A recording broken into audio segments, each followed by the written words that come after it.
new YouTube channel. Start over. I don't know how I'm gonna edit this.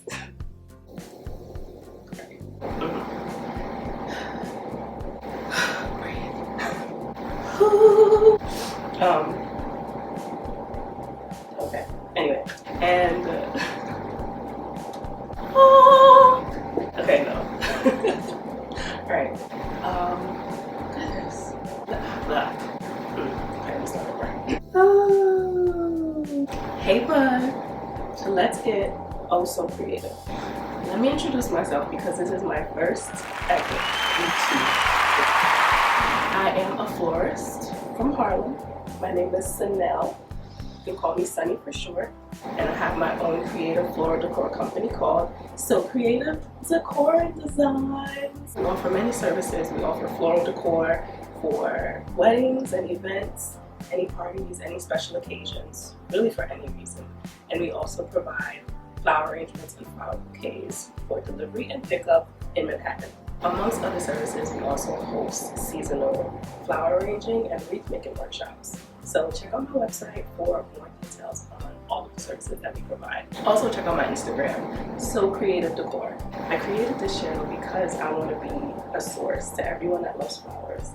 And I want you guys to just learn about each flower, each type of green, how to care for them, the best way to arrange them, and so much more. So for this video, what I'm going to talk about are 5 tips, 5 very important tips on how to generally care for your flowers. Whether you get them as a gift, whether you buy them from the flower district, or you buy them from your local grocery store. I just wanted to help you guys take care of your flowers in a way that will make them last. These flowers, which are melon expression flowers, I got these from the flower district, and these I got from a supermarket.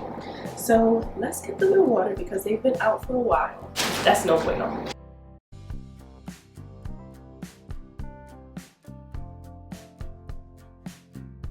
As I mentioned, today I'm going to share 5 tips on how to care for your flowers to make them last. And when I say last, I don't mean the flowers are still sitting on your table and they're showing visible signs of decaying and maybe even molding and they're sitting in murky water.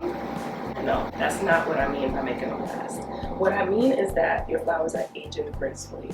One rule of thumb is that you want your flowers to last at least 5 days. That's the least amount of time you should get out of your flowers, and if they don't last that long, then there's multiple reasons for it. It could be the type of water that it was in. It could just be a bad batch of flowers, which happens sometimes, but let's get into this. Rule number 1 for making your flowers last is that you have to clean the stem. On the stem, there are thorns and there's also leaves. You want to remove everything from the stem. You can leave a few leaves at the top. The goal is to make sure that there are no leaves touching the water that's in the vase or in your bucket. You want to remove the thorns because you don't want them to prick your finger, because you will bleed. What I'm going to do here is I'm just going to remove the thorns with my floral knife. And if you have a floral stripping tool, that's much better to use. Okay, so again, we're just going to get our knife, and what we're going to do, hold the stem at a place where there aren't any thorns so that you aren't pricking yourself. And you're literally going to take the blade, the sharp edge right here, you're just going to meet it where the thorn is. Take these thorns right off, just like that.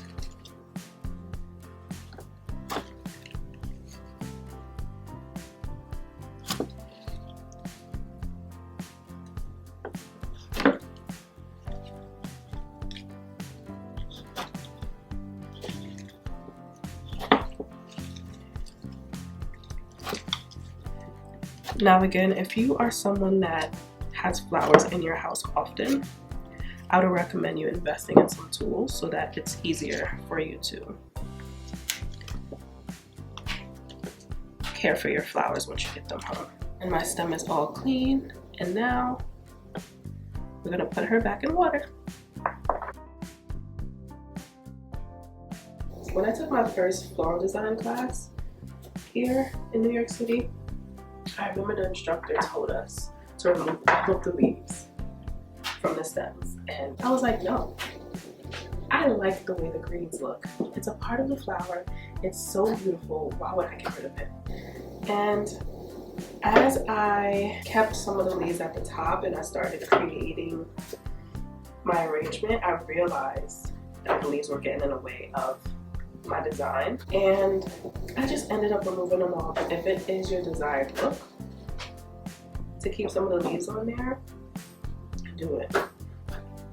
The rule of thumb is just to make sure that no leaves are touching the water in the vase or the bucket that you're keeping the flowers in, because once the leaves are in the water, they're gonna start rotting. Just think about leaving anything submerged in the water. It's gonna get soggy, it's gonna get old, start to decay. So that's exactly what the leaves will do in the water, and the flowers need fresh water to drink to survive. Cleaning the stem is all about prepping the flower to sit in the water for a long period of time. And with that, you just want to make sure that it's clean. It's free of dirt, it's free of any leaves, anything that will come off in the water.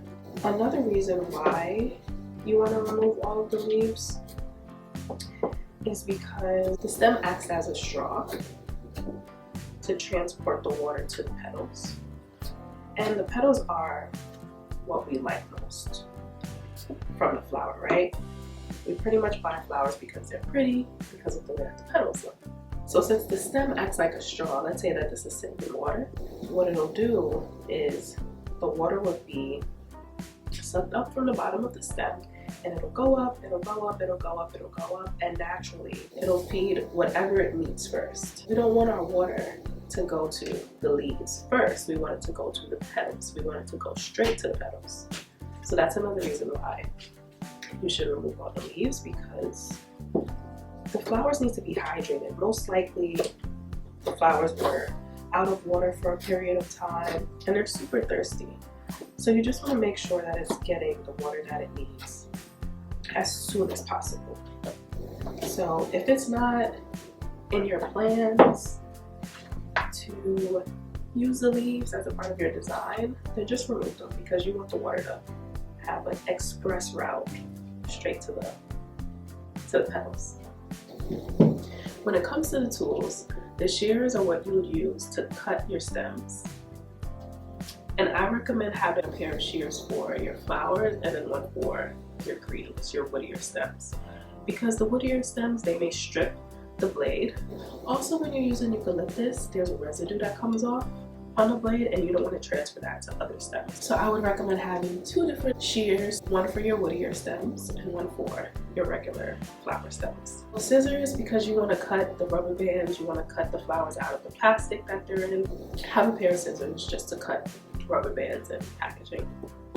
And now the floral knife, which is one of my favorite things to use. I use this for multiple things. I use this to cut a more severe angle on stems, and I also use this to cut off thorns from roses. Now the third tip to making your flowers last is being mindful of the water. And when I say be mindful of the water, I mean be mindful of the water's temperature, be mindful of the amount of water, and be mindful of what you put in the water. You want to make sure the water is clean. To make sure that the water stays clean is to make sure that your bucket or the vase that you're using is also clean. If there's any debris in there, if there's any dirt, if there's anything that's just stuck and hasn't been scrubbed off, then it's gonna come off in the water. And we want our flowers to drink clean water, just as we would like to drink clean water, right? So let's just make sure that the inside of the vase is super clean so that when we put the water in, the water has no reason to get dirty anytime soon, especially after you've cleaned your stem and put them in a clean vase with clean water. Now another thing I want to talk about as far as the water is, I know that there are lots of videos online about what to put in the water. You have lemon, sugar, bleach, flower food. One thing that has worked with me is water. Just clean water. And again, make sure that your vase or your bucket is clean. That's the essential part.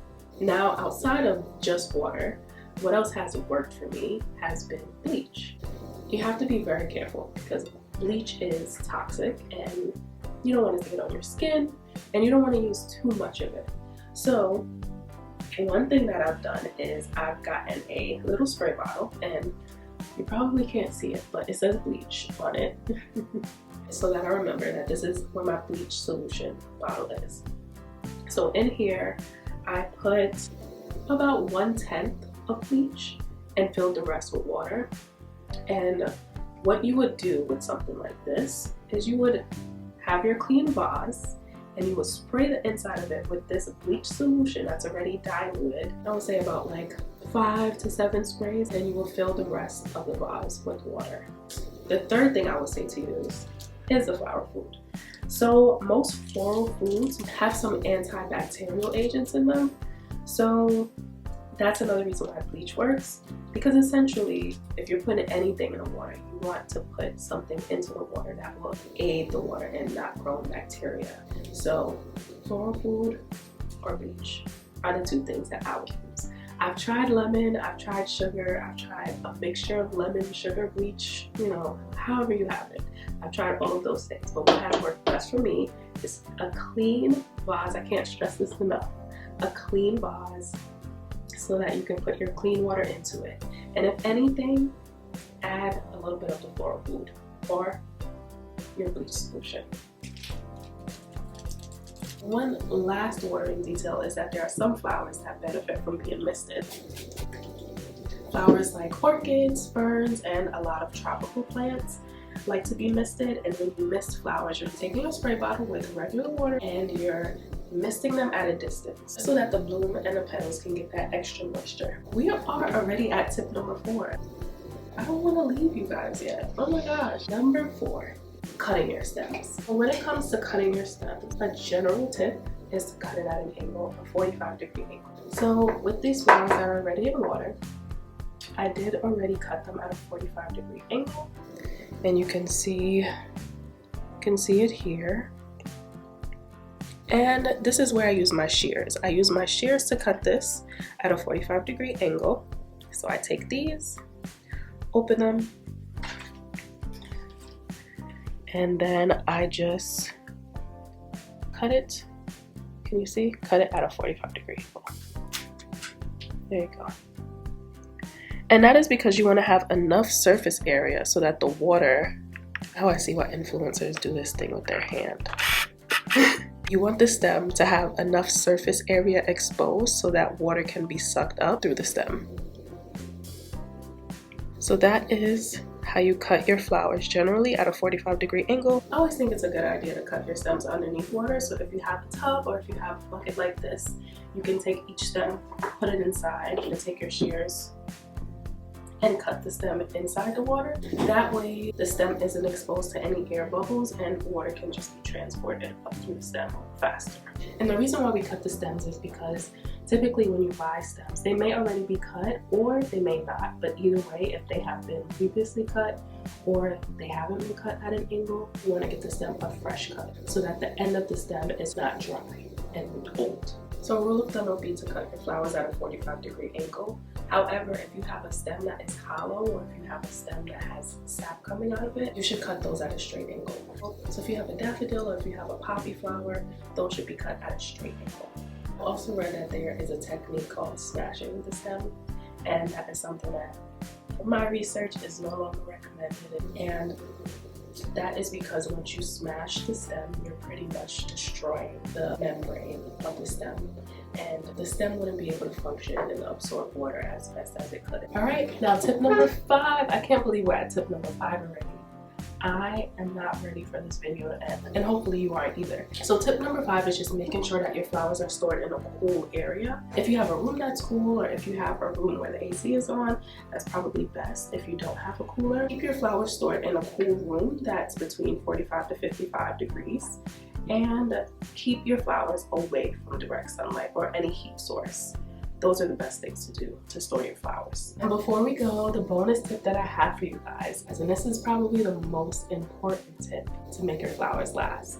The bonus tip that I have for you all is to remember to take a moment, and maybe multiple moments every day, to stop and smell or admire your flowers. that will definitely help your flowers last. I hope you enjoyed this video, and I hope you come back to my channel to learn more tips and more tricks on how to care for your flowers, plus many more fun things. Thank you so much for watching, and I'll see you soon.